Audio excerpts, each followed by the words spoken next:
Hello বন্ধুরা, আজকে সারা রাত খুব বৃষ্টি হয়েছিল। তো এখন সকালবেলা উঠে দেখতেছি চারিদিকে জলে জল শতকার। তো ছেলেটাকে নিয়ে একটু বাইরে ঘুরলাম আর চা বাগানটা একটু দেখে আসার জন্য বের হলাম। তো দেখতেছি খালি জলে জল, আর চা বাগান তো এদিকে বন্ধ হয়ে আছে। চা পাতা বেচা কেনা সব কিছুই বন্ধ, ফ্যাক্টরি যা আছে। ছোটো চা চাষিদের মুখ খুব মারাত্মক অবস্থা চলতেছে। তো সেটাই কি কন্ডিশন, 2 দিন থেকে চা বাগান দেখাশোনা নাই। তাই একটু আজকে খুব বৃষ্টি হলো, সকালবেলা উঠে দেখি চা বাগানের কী কন্ডিশন হয়েছে, সেটাই দেখার জন্য ঘুরে বেড়াচ্ছি। তো কী কন্ডিশন সেটা আপনারা দেখতে থাকুন এই ভিডিওর মাধ্যমে। আমার যদি সেরকম জল লাগে না, দিলে জমি গাড়ি বাড়ি পায় না, এ পর্যন্ত গাড়ি বাড়ি নেই। শ্রাবণ মাসের অর্ধেক দিন পার হয়ে চলে গেলে এ পর্যন্ত গাড়ি নেই। কিন্তু কালকে রাতে হঠাৎ করে খুব বৃষ্টি হয়েছিল, একটু বেশি পরিমাণে বৃষ্টি হয়েছিল, তার কারণে এই জমিগুলো যে জল লাগিয়েছে। আর এই জলগুলো আমরা একটু ঘুরে বেড়াচ্ছি। তো এটা মনে করো খুব বৃষ্টি হলে একমাত্র জল লাগে, নাহলে লাগেই না।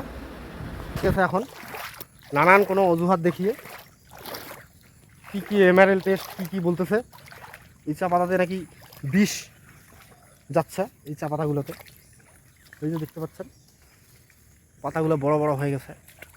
এই পাতাতে নাকি বিষ ঢুকে যাচ্ছে। তো পাতাতে যদি বিষ যায় তাহলে মানুষের বলে ক্ষতি হয়ে যাচ্ছে অনেক। তো এখন এই ক্ষতিটাকে আটকানোর জন্য ফ্যাক্টরিগুলো চা পাতা কেনাই বন্ধ করে দিচ্ছে, ফ্যাক্টরিও বন্ধ করে দিচ্ছে। তো আমি মনে করি ক্ষতিকারক রাসায়নিক যদি আসে বাজারে, তাহলে তো মানুষ ভুলভাল করে কিনবেই, তা কৃষিকাজে ব্যবহার করবেই, চা পাতায় হোক বা অন্যান্য কৃষিতেই হোক। কিন্তু এখন ভুলভাল বিষাক্ত কেমিক্যালগুলো বাজারে কেন আসতেছে, এটা অন্তত নজর দেওয়া উচিত সরকারের। অবশ্যই ব্যবসায়ীর সাথে বা ব্যবসায়ীদের জন্যই এই কাজটা করতেছে না, আটকাচ্ছে না। আর যারা পাতা চাষ করে তারা তো আর অত কেমিক্যাল কিছু বুঝে না। তারা চা বাগানের গাছ ভালো থাকবে, পাতা ভালো হবে, সেটাই তো তারা দেখবে, সেটা নিয়েই তারা ওষুধপত্র দিবে। এখন চা পাতার দাম যখন কমে বা একটু বাড়াতে হয়, তখন কেউ খোঁজ খবর রাখে না। এই কাঁচা চা পাতা উৎপাদন করতে যত পরিমাণ খরচা হয়, সে পরিমাণ খরচা তাদের উঠেই না দামের জন্য। আবার যখন পাতা ভালো হয়, তখন এই যে এভাবে ফ্যাক্টরিগুলো, বড় বড় ব্যবসায়ীগুলো এরকম চাল দিয়ে ছোটো ছোটো কৃষকদের আবার অবস্থা খারাপ করে দেয়। তো আমি বলি, প্রথমত হচ্ছে কীটনাশক, যেটা বিষাক্ত কীটনাশক বা কেমিক্যাল বা রাসায়নিক যেটাই বলো, যেটা ক্ষতিকারক, সেটা বাজারজাত করা উচিত নয়, বাজারে আটকানো হয়। এরকম ফ্যাক্টরিগুলোয় বন্ধ করে দেওয়া উচিত, যেগুলো বিষাক্ত রাসায়নিক তৈরি হয় আর কি, কীটনাশক যেটা বলেন আর কি। আর কৃষকরা তো অত কিছু বুঝে না, কোনটা ক্ষতিকর, কোনটা ভালো, কোনটা কিসের জন্য। তারা তো চা পাতা ভালো থাকবে, বাগান ভালো থাকবে, সেটা দেখেই তারা কিনে নিয়ে আসে। কিন্তু এখন এই জিনিসটা না করে, এখন ছোটো ছোটো গরিবগুলো কি আর চা পাতা পরীক্ষা করে, বা ল্যাবরেটরিও তো নেই, কোথায় পরীক্ষা করবে? একটা সস্তা যদি কেউ থাকতো, তাহলে বা 200 টাকা 100 টাকার মধ্যে যায় কোথাও যদি চা পাতা, কাঁচা চা পাতাটা, এই যে এটা যদি পরীক্ষা করে নেওয়া যেত যে এটাতে বিষাক্ত আছে কি নাই, এরকম কোনো ব্যবস্থা তো সেটাও নাই। তাহলে আমি মনে করি কাঁচা চা পাতাটা বিষাক্ত বা রাসায়নিক ব্যবহারের উপর নির্ভর করে দাম নির্ধারণ করা উচিত। আর ওরকম একটা ব্যবস্থা করা দরকার যে আমি একটা ছোট কৃষক, আমার কাঁচা চা পাতাটা বিষাক্ত আছে কি নাই সেটা আমি কীভাবে বুঝবো? সেটা একটা পরীক্ষা, ছোটো মোটো পরীক্ষার একটা ব্যবস্থা করা দরকার। আর এই ব্যবস্থাটা না করে একটা হুটহাট করে সব কিছুই বন্ধ করে দিচ্ছে, ফ্যাক্টরি বন্ধ করে দিচ্ছে, পাতা কিনবে না, তাহলে তো সবারই ক্ষতি হচ্ছে। আমি মনে করি সবারই ক্ষতি হচ্ছে, যারা চা পাতা কিনতেছে না তাদের তো ক্ষতি হচ্ছেই, যারা কৃষক তাদের আরও বেশি ক্ষতি হচ্ছে। এবার গোটা ভারতবর্ষের অর্থনীতিও ক্ষতি হচ্ছে, উত্তরবঙ্গের অর্থনীতি ক্ষতি হচ্ছে। এই জিনিসটা অবশ্যই দ্রুত তাড়াতাড়ি সমাধান করা দরকার আমি মনে করি সরকারের, বা যারা এই দপ্তর বা কৃষি বা এই ব্যবসা বাণিজ্য বা যা কিছু আর কি চা পাতার দিকগুলো দেখাশোনা করে, তাদের অবশ্যই এগুলো করা দরকার। সাধারণ পাবলিক তো আর ক্ষুদ্র চা চাষি তো অত কিছু বুঝে না, তাই এটা করা দরকার যত তাড়াতাড়ি সম্ভব। নাহলে এই যে পাতাগুলা কিছুদিন পরে বড় হয়ে যাচ্ছে, এগুলো নষ্ট হয়ে যাবে।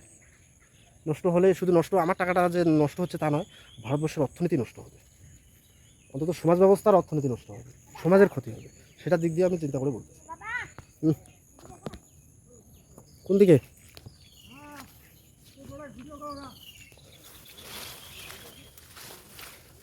চাকরিকা, হ্যাঁ করে বিড়ালো, করে করে বিড়ালো তুই? হ্যাঁ, সাংবাদিকে, বর্তমান সাংবাদিকই করেছো। আর পাতা যে বন্ধ করে দিল, ওইটা বিষয়ে কিছু কোয়া পাইবার নস রিয়ায় কোনো কোনো ইসে দে, পাতা বন্ধ সম্পর্কে কিছু একটা কখনে আয় কেনে কেনা চলে আছে।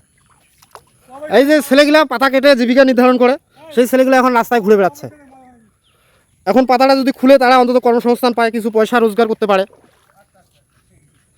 এই পাতাটা বন্ধ হয়ে অনেকেরই ক্ষতি হচ্ছে।